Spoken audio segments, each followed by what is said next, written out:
Hi friends, welcome back to Soumya all in one channel. ఈరోజు వచ్చేసి కొత్తిమీర రైస్ నా స్టైల్లో ఎలా చేయాలో చూద్దాం. ముందుగా మిక్సీ జార్లో పచ్చిమిరపకాయలు, కొత్తిమీర, పుదీనా, అల్లం, వెల్లుల్లి, పంచదార, కొన్ని వాటర్ వేసుకుని మంచిగా గ్రైండ్ చేసుకోవాలి.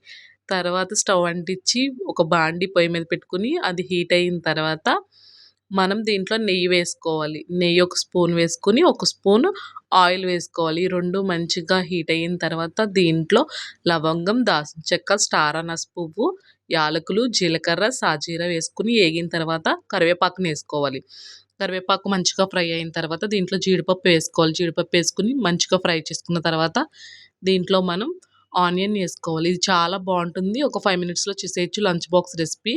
ఆనియన్ కూడా మంచిగా ఫ్రై అయిన తర్వాత దీంట్లో మనం బఠానీని ఫస్ట్ ఉడికించుకున్న బఠానీని దీంట్లో వేసుకోవాలి. క్యారెట్ని కూడా వేసుకోవాలి.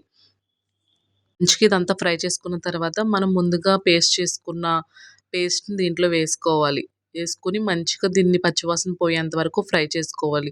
పచ్చివాసన పోయి ఆయిల్ అంతా సెపరేట్ అవుతున్నప్పుడు మంచిగా దీంట్లో మనం సాల్ట్ వేసుకోవాలి. మన టేస్ట్‌కి సరిపడా సాల్ట్ వేసుకున్న తర్వాత పసుపును కూడా యాడ్ చేసుకోవాలి.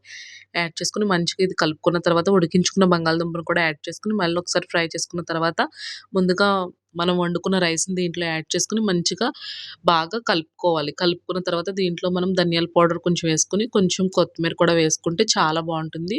ఒక్కసారి నా స్టైల్‌లో చేసి మీకెలా వచ్చిందో కామెంట్ చేయండి. ఈ వీడియో నచ్చితే గనక లైక్ చేయండి, కామెంట్ చేయండి, సబ్స్క్రైబ్ చేయండి. Thank you for watching.